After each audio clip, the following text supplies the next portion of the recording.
let's start today's class. So in the last class, we were discussing about different kinds of the different typical test signals which are generally used while studying the response of any kind of a system, be it a first order system or a second order system.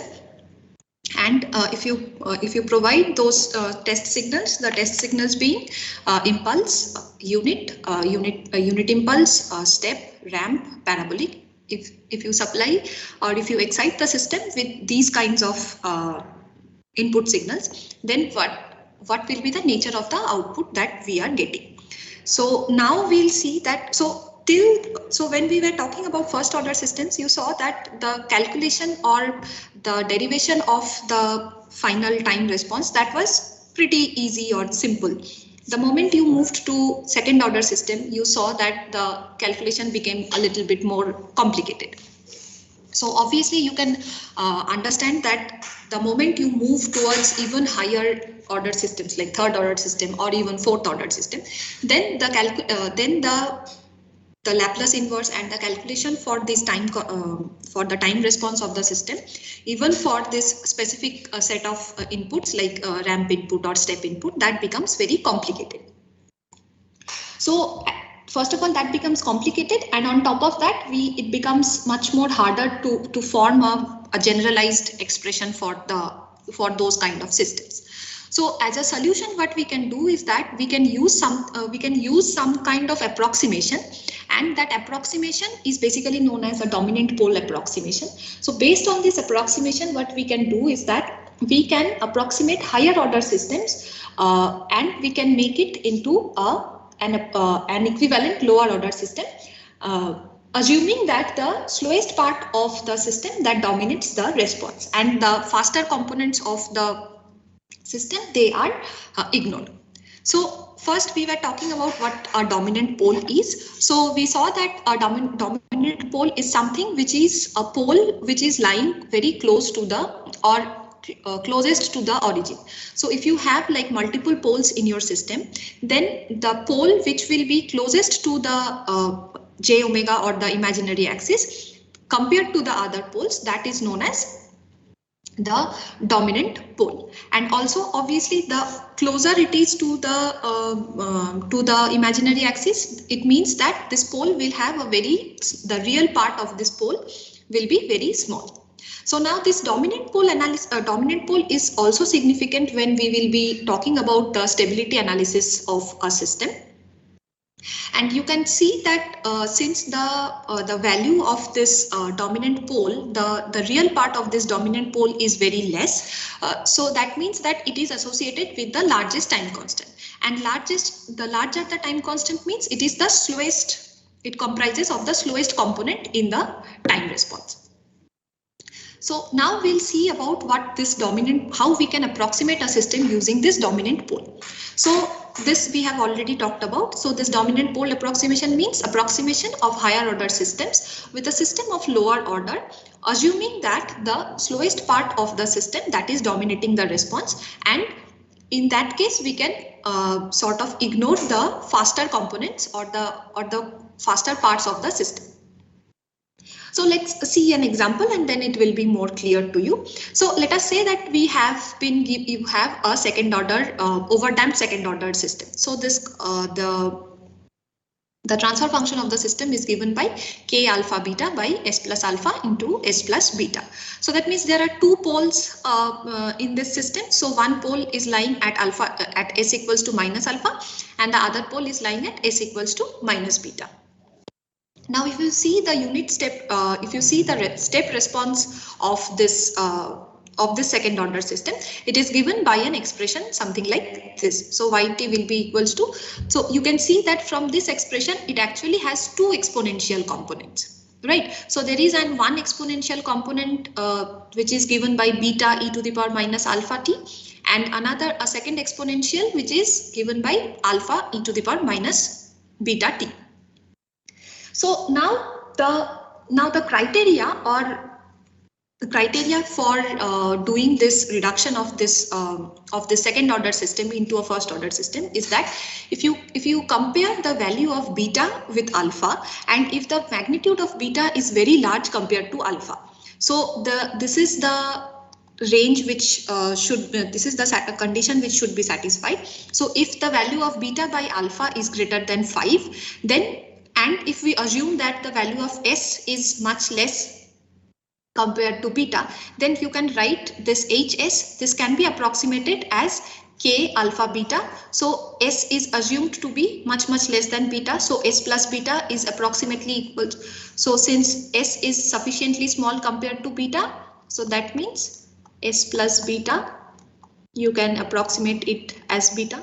And so you can write HS will be equals to K alpha beta by S plus alpha multiplied by beta, and then beta and beta gets cancelled out, and the equivalent or the dominant pole reduced form of this system is given by K alpha by S plus alpha. Okay, so this is, so from here you, so and the so if you similarly if you want to write the step response of this reduced system, so it will be given by K into 1 minus e to the power minus alpha t. So here you see that alpha, since the value of alpha is less than beta, so that means here in the reduced system we have the component, the exponential component, which corresponding to the pole which is nearer to the j omega axis. So if you draw the pole and zero location, so there are no zeros here, so you have only poles. So this is j omega, this is sigma. So let's say this is alpha, and here you have beta. So this is minus beta, this is minus alpha. So that means this pole minus alpha, pole at minus alpha, that is closer to the j omega axis compared to the pole at minus beta. So here you can say that this pole at alpha s equals to minus alpha, that is actually the dominant pole, and the response, the overall response due to the the overall response is guided or is more it is more affected by the response of the pole which is present at s equals to minus alpha. So that's how we can approximate this second order system by a first order system. Another criteria which you need to which should be satisfied in order for this kind of approximation to hold true is that the final value of the step response, so final value of the step response will be y at t equals to infinity, that should remain unchanged for both the systems. So with of the actual second order system as well as the reduced first order system, in both the cases the final step response should remain unchanged. So your dominant pole approximation should be done in such a way that the steady state value for a step input that remains unchanged. So if you write the value of this y infinity, so y infinity will be equals to limit s tends to 0 s into ys, right? And ys, you can write that ys will be equals to, since your input, so rs is basically a unit set, so rs is equals to 1 by s. So if you write ys by rs will be equals to hs, right? So then ys will be equals to hs multiplied by rs, which is nothing but 1 by s into hs. So here we have substituted ys by hs by s. So now this expression goes like y at infinity will be equals to limit s tends to 0 s into hs by s, which is nothing but h of 0. So at the value of value of this transfer function at s equals to 0, that is, so if you can keep that, so y infinity is basically equal to the value of h0.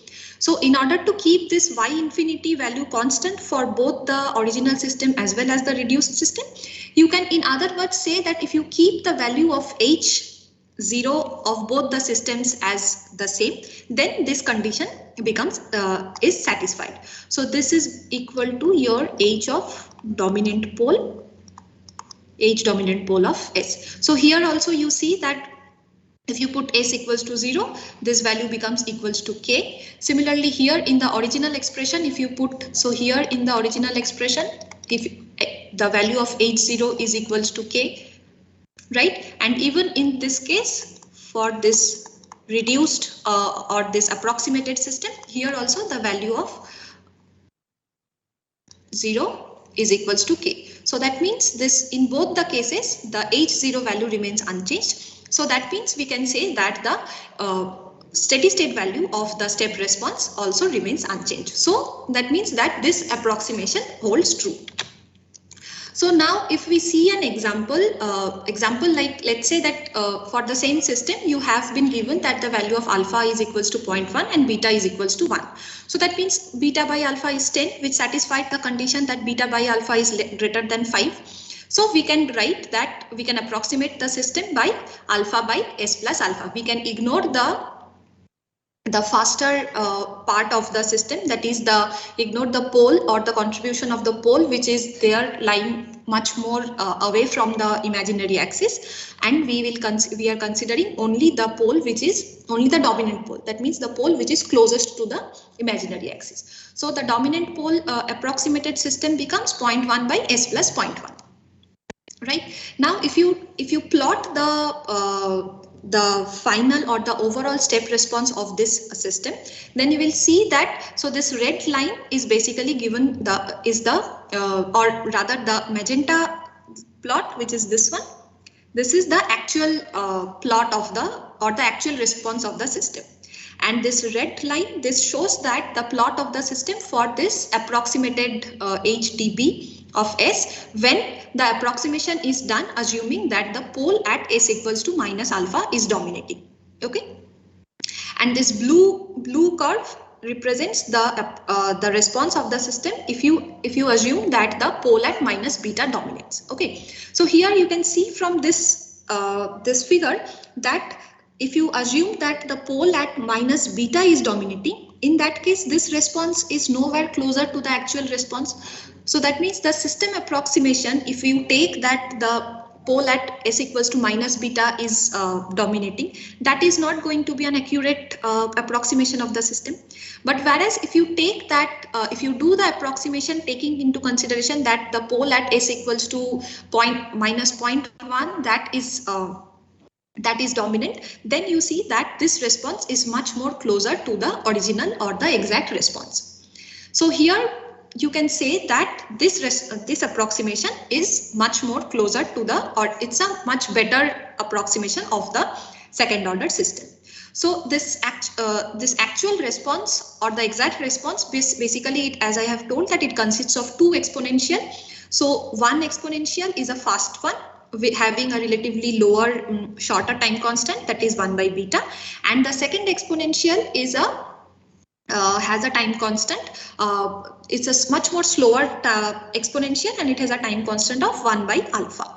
So here you see that the faster exponential, the component because of the time constant 1 by beta, that actually comes to equilibrium very fast and almost you can say instantaneously it comes to the steady state, whereas compared to the slow system. So that means that whenever you are approximating any system, you should always take into consideration the slowest component of the response. So here you see that the slowest part of the response, because of this S at minus alpha, which is equals to 0.1, that is actually dominating the system response. Now, similarly, if you change the value of alpha, let's say now you have the value of alpha equals to 0.2 and beta equals to 1. Similarly, if you do the approximation and then plot the step response, you will again see that this plot where you are taking that pole at S equals to minus beta is dominating. This is not a good approximation, or not an accurate approximation. However, the pole, if you take the dominant pole to be at S equals to minus 0.2, it is still closer to closer to the actual response. But if you compare this response to the previous one, you see that in this previous case, the difference between the actual response and the approximated response, they were much more less. These two responses are much more closer. However, in the second system, there is a little bit of more, like slightly more error in the approximation. So this approximation is also a quite good one, but this is not as good as the approximation in the previous case. Now, if you again increase the value of alpha, let's say alpha now becomes 1.25 and beta is equals to 1. So that means beta by alpha becomes 0.8. So in this case, what is happening is that the poles and both the poles, they are lying very close to each other. And if you draw the step response, you will see that none of the poles, they are the response of none of the poles that is actually matching the exact response. So this is the response, even if you consider that 1.25, the pole at 1.25 is dominating, that is given by this red line, and the pole at beta equals to 1 is dominating, that is at the blue line. You see that in both the cases, none of the poles, response of none of the approximations is close to the exact approximation. So you can say that in this kind of a situation where the value of beta by alpha is not greater than 5, it is much less than 5. In that case, this dominant pole approximation cannot be applied. Okay, so now we'll see that how we can reduce our so the previous case was like where we were approximating a second order system with a first order system. So now if we want to reduce a third order system into a second order or a first order system, we'll see how we can do that. So let's say, so this is a third order system which is given to you, and it has it has 3 poles. So one pole is a real pole which is at s equals to minus alpha, and there are a pair of complex conjugate poles, which can be found out by solving this equation a square plus 2 zeta omega 0 s plus omega 0 square. Okay, so here so the condition for this dominant pole approximation for a third order system, it goes like this, that you have to compare the value of alpha with the value of zeta omega 0. Now, if the value of alpha is much less than the value of zeta omega 0, in that case you can approximate the system. You can in that case you can ignore this is the faster component. You can ignore the component which is the second order part, and you can approximate this third order system as a first order system, which is given by alpha by s plus alpha.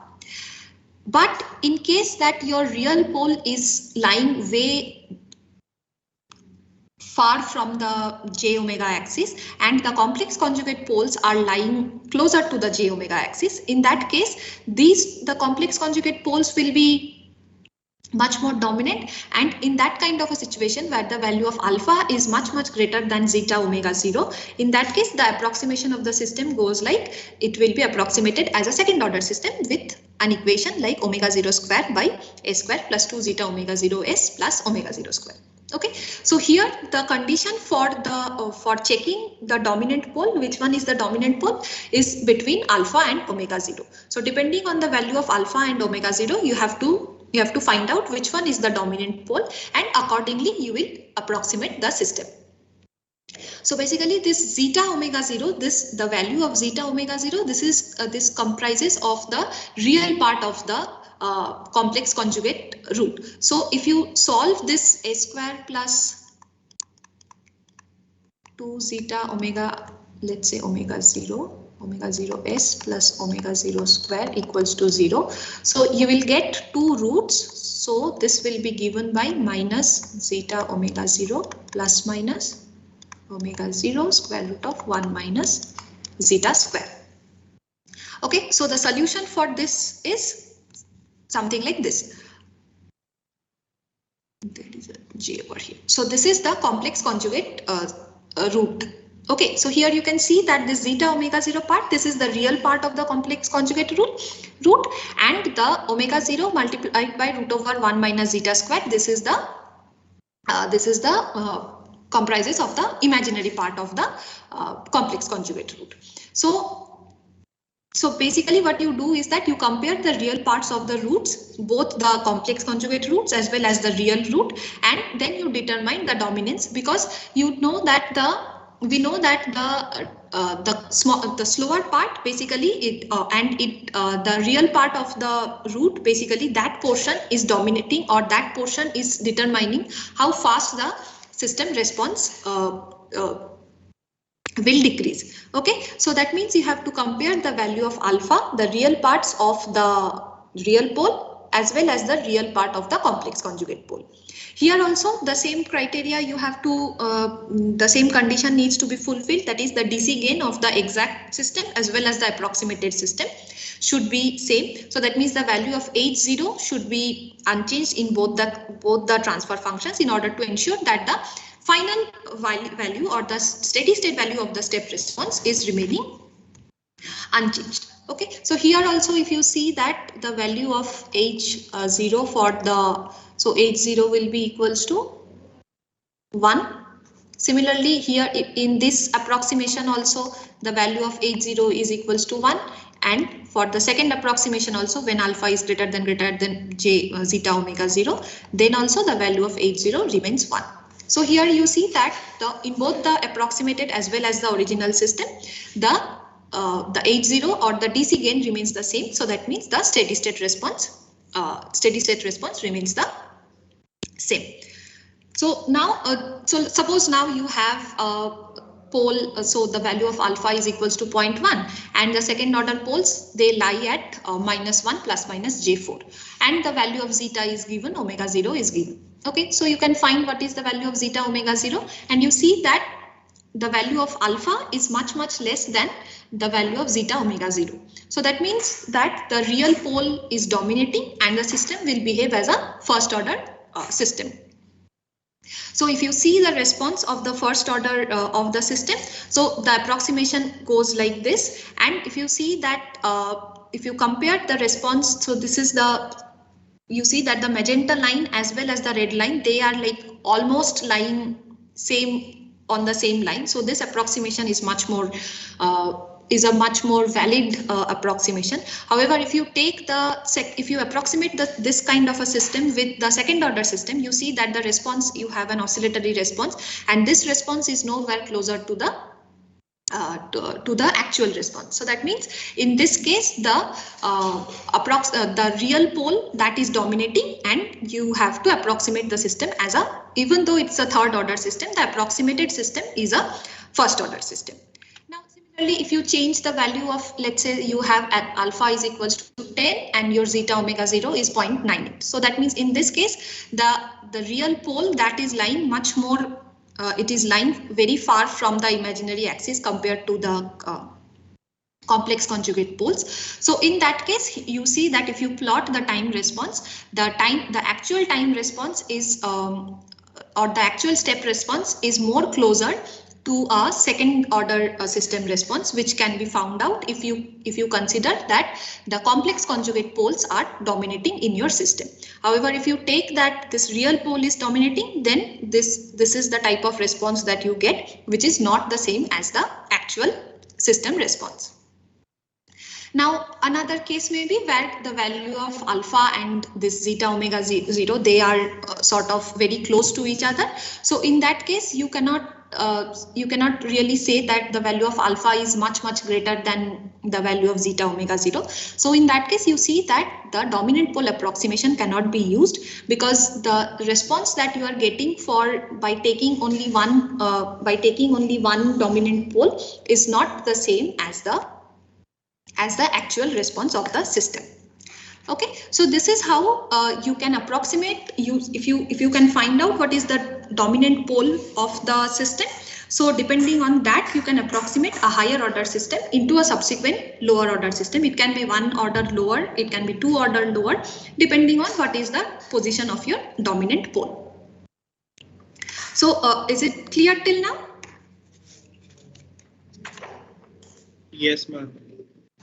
Okay, so next we'll see that we'll see some of the time response specifications. Okay, so time response specifications basically, so So we have seen that this transient portion of the time response, that is a transient response, that is something which is decaying to 0 as the time goes to infinity. Okay. So, these kind of this, when we are doing the analysis of this transient response analysis, in those kind of cases, the importance or the significance of this transient response analysis comes only if we are considering a stable system. So if we are looking at a unstable system, then this time domain analysis and all this transient analysis, they don't have any significance. So it can be only applied when you are dealing with a stable system. So in general, when you characterize, so we have seen that you can have multiple different types of input. You can study the time response of a system using different types of test signals. But in general, when you are studying the transient performance, or if you want to specify some time response criteria or performance of the system, mostly it is studied when we are exciting the system with a unit step input. Okay, so now why do we need to study these certain time response specifications? So these specifications, they are generally used as a design requirement of the control system.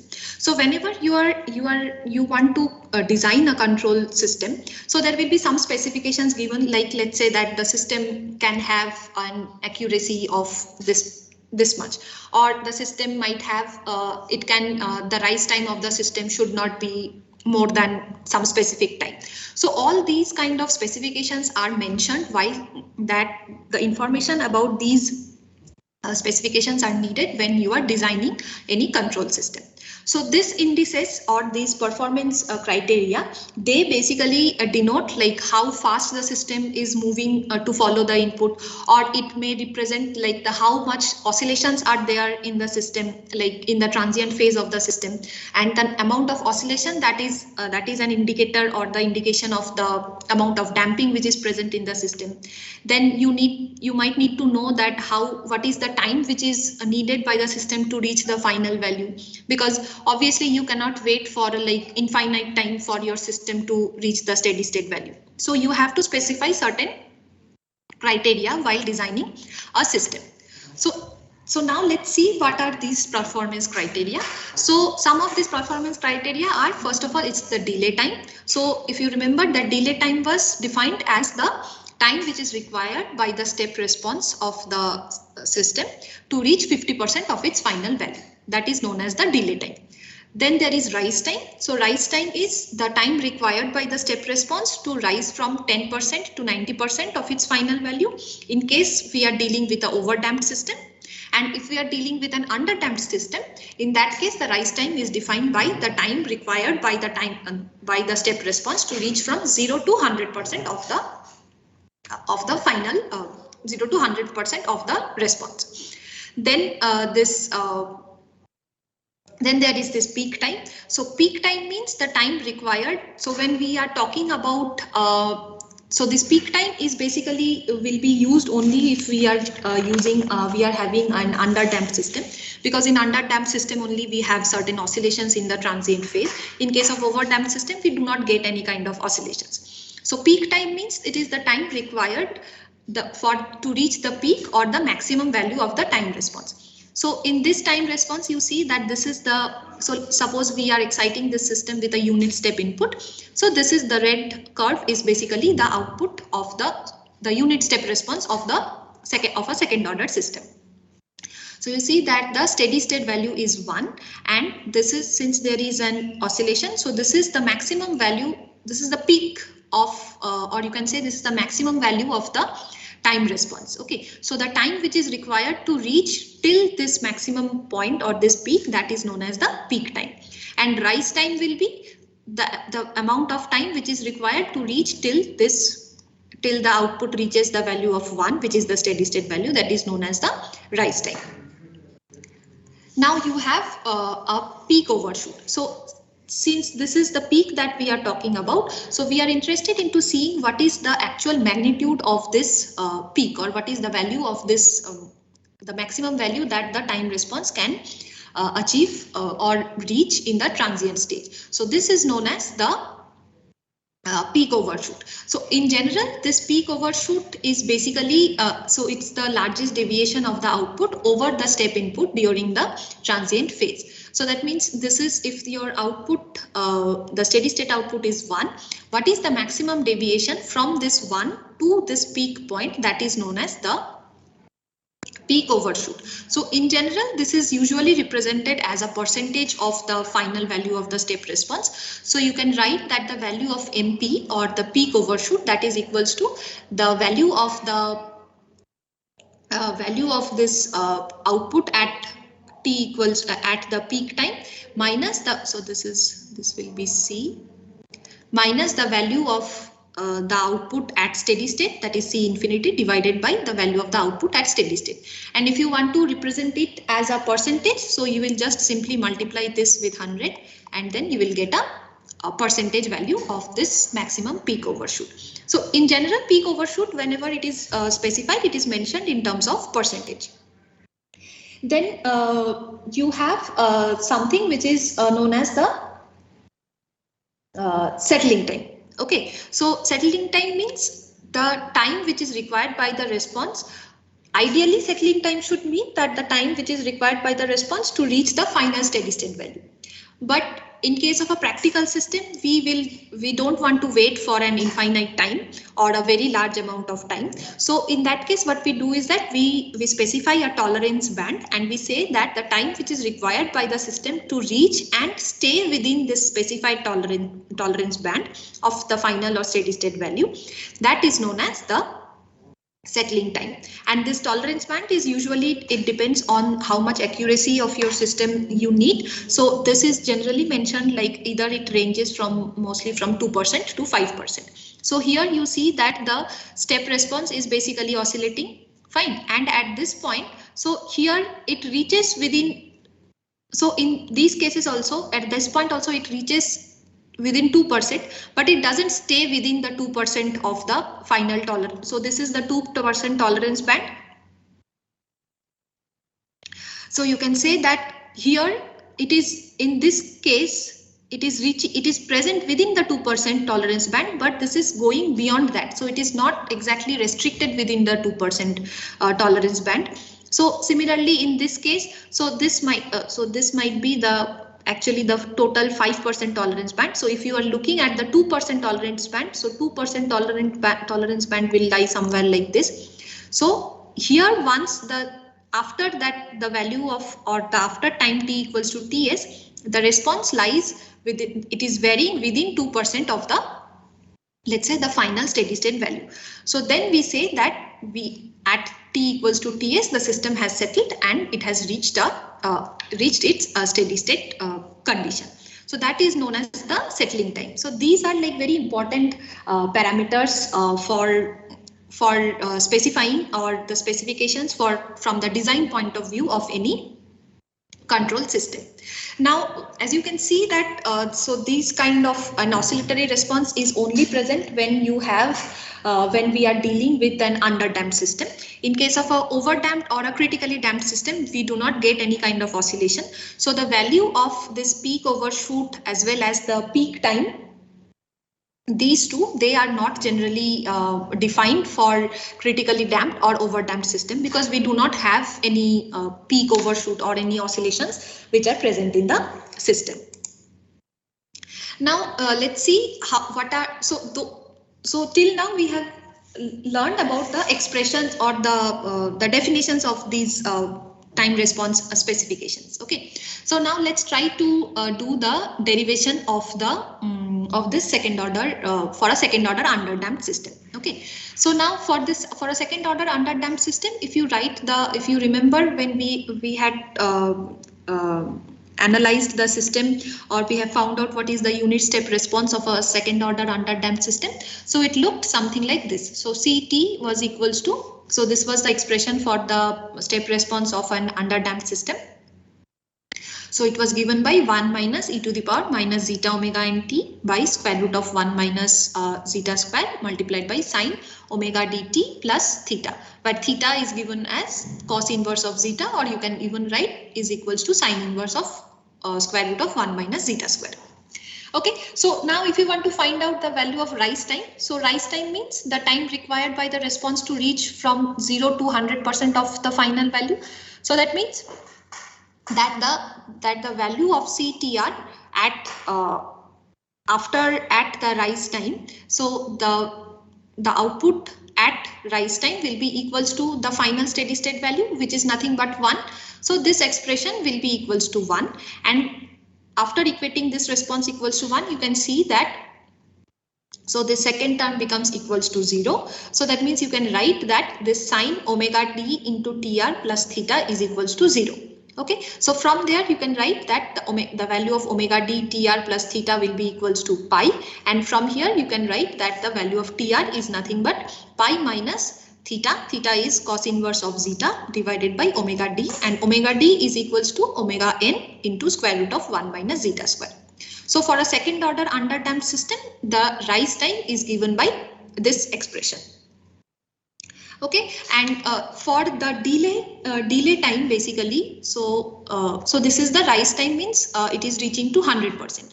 So now if we want to see the response or what will be the value of this delay time TD. So this delay time TD is basically the time required for the system to reach 50% of its final value.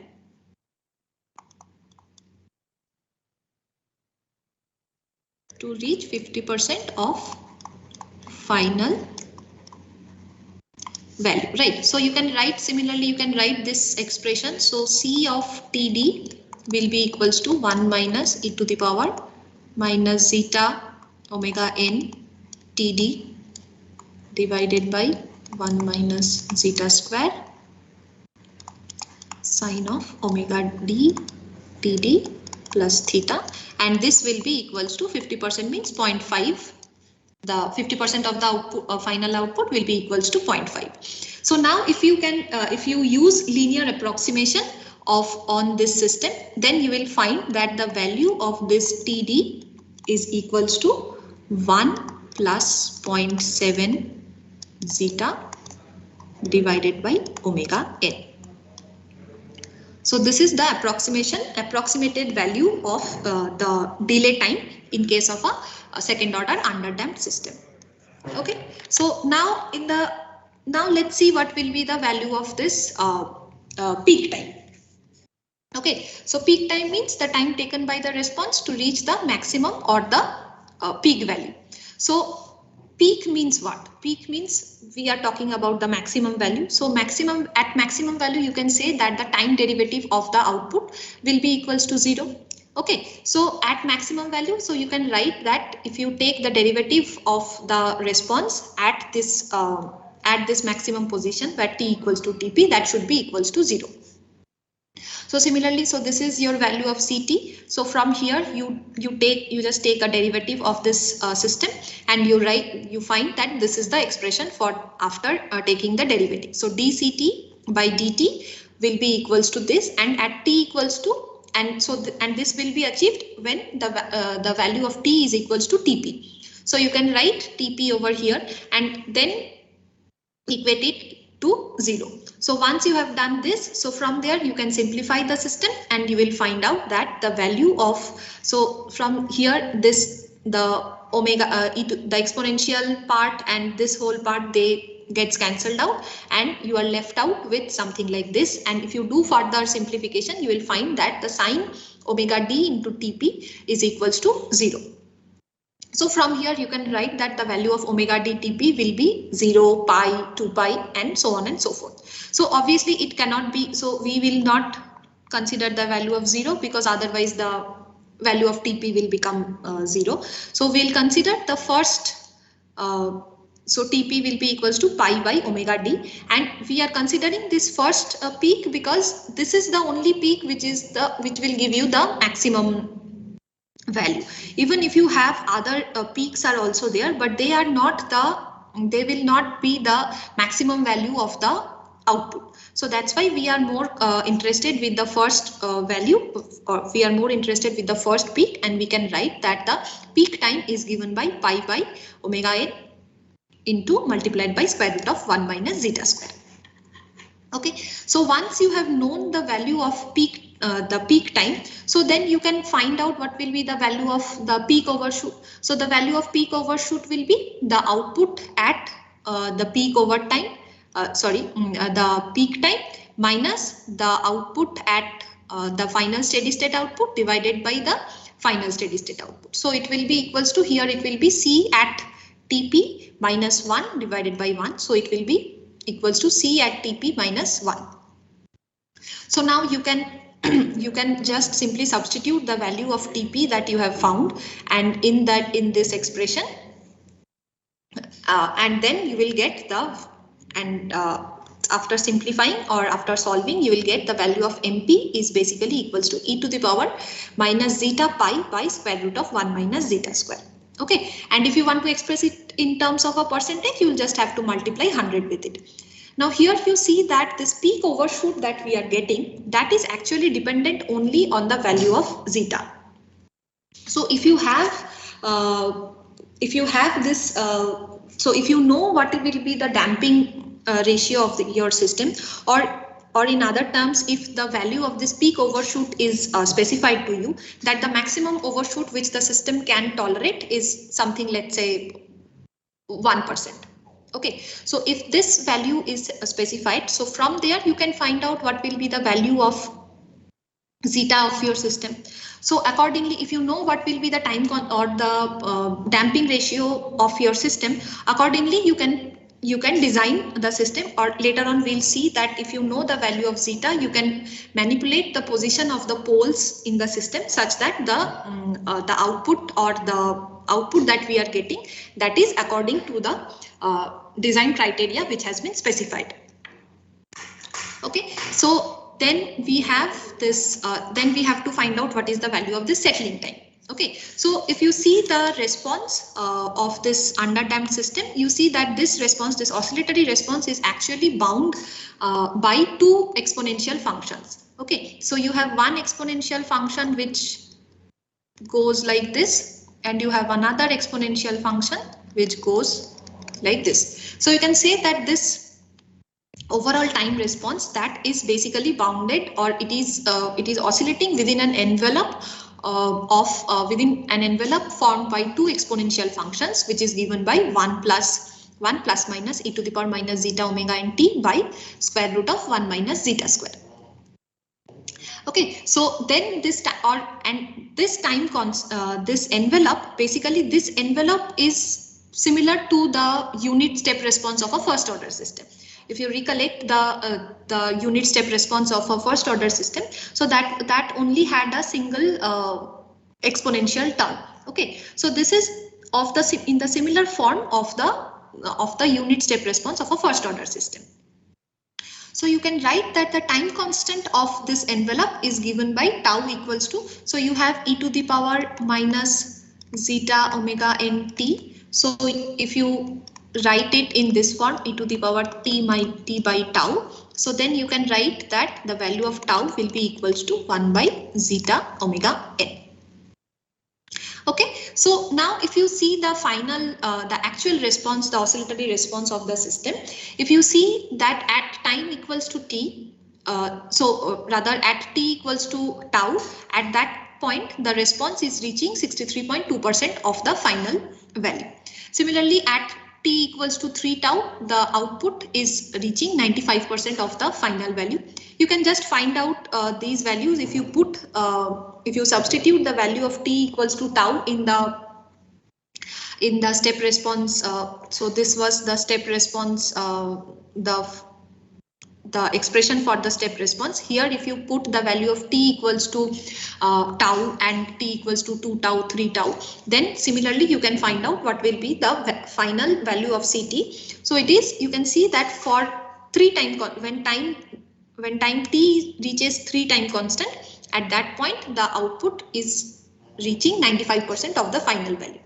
Similarly, if time t is equals to 4 time constant, then the value of CT becomes equals to 98.2%.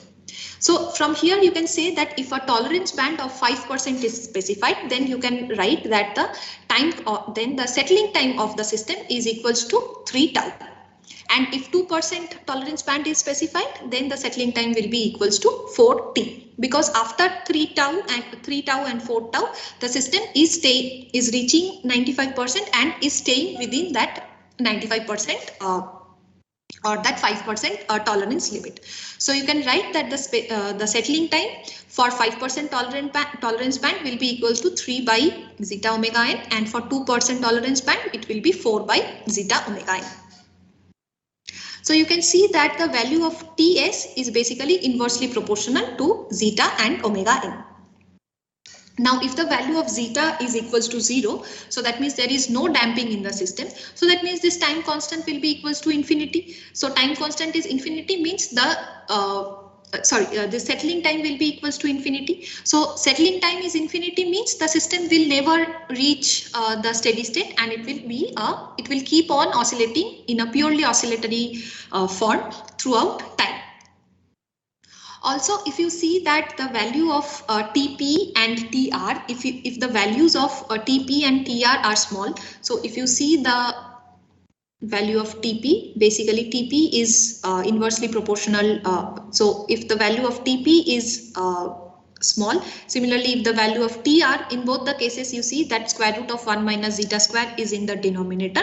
So in both the cases, if the value of if the specified value of Tp and Tr is small, so that means if you want a very fast response, in that case you need the value of zeta to be small, and the moment you have a smaller value of zeta, the peak overshoot will increase. So you can see that comparing the equations for this peak time, rise time and the peak overshoot, you can say that if you want a faster response means I would want the value of the peak time should be less and even the value of the rise time should be less. So, but in those cases you have to make the value of zeta to be small, and but the moment you decrease the value of zeta, that is affected as an increase in the peak overshoot value. So usually from a design point of view, whenever you are given with a system, this value of MP is specified. So from the value of MP, that is the peak overshoot, you have to calculate the value of zeta accordingly, and you see that and once you have found out what is the value of zeta, then this settling time, that is actually dependent only on the undamped natural frequency of the system. So depending on what will be the undamped natural frequency of the system, you can find out what is the what is the settling time, or rather in other words you can say that if your settling time is given like this within 2% or 4%, you can find out what will be the value of the undamped natural frequency of oscillation for this system. Okay, so these are the different kinds of time transient or time response specifications which are very important from the design or whenever you are trying to design a controller or trying to design a control system. Okay, so then we have, apart from these time response specifications, we have something which is known as steady state error. So the steady state error is also a part of the, so this is the steady state error is not a part of the transient response per se.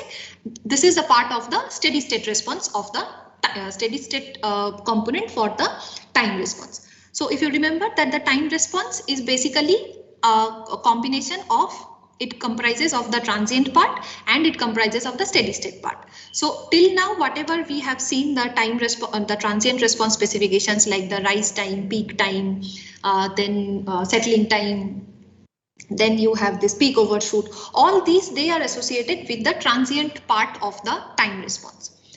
And now if you want to see what, if you want to analyze the steady state part of the time response, then we have to deal with another specification which is known as the steady state error.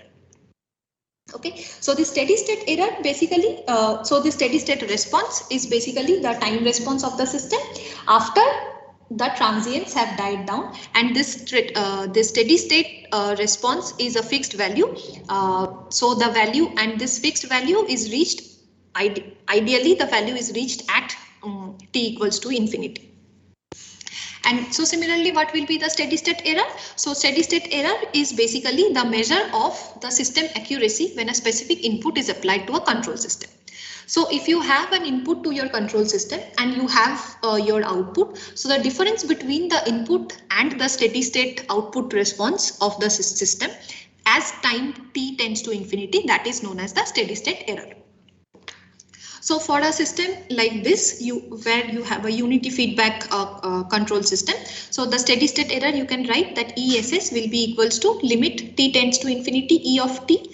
So E of t you can write that it will be equals to the difference between the reference input and the output. So RT minus CT. Now if you apply this final value theorem, so you can rewrite this expression for ESS as ESS will be equals to limit S tends to infinity S into ES. So from this transfer function, you can find out that if you have this, if you write the expression of ES, and from there you can find that the value of steady state error will be equals to limit S tends to 0 S into RS divided by 1 plus GS. Now let's see that if you have, now let us say that you have a step, unit step input to your system. So unit step means the value of RS will be equals to 1 by S. So RS equals to 1 by S. So you can write that ESS will be limit S tends to 0, S into RS by 1 plus GS. S into RS becomes equals to 1. So you can write that this, you can rewrite this form in this kind of an expression like 1 by 1 plus limit S tends to 0 GS. Now this value, that this limit S tends to 0 GS, that is basically given as that is a constant which is known as Kp, and this Kp is known as the position error constant. Okay, so in other words, you can write that this ESS or the steady state error will be equals to 1 by 1 plus Kp. Okay, so and the ideal or from the design point of view, the desired thing would be the steady state error should be as low as possible. And the steady state error, they are usually calculated, they are generally calculated only for closed loop stable systems. We will not we will not consider any kind of open loop system. So we'll always calculate the steady state errors when, or this error constant when we are dealing with a closed loop stable system. Now similarly, if you have a ramp. Yes, someone was. Next class, ma'am. We have a class. Oh, okay, fine, sure. So till this point, do you have any doubt? No, ma'am. Okay, fine. Then we'll continue in tomorrow's class. Thank you. Thank you.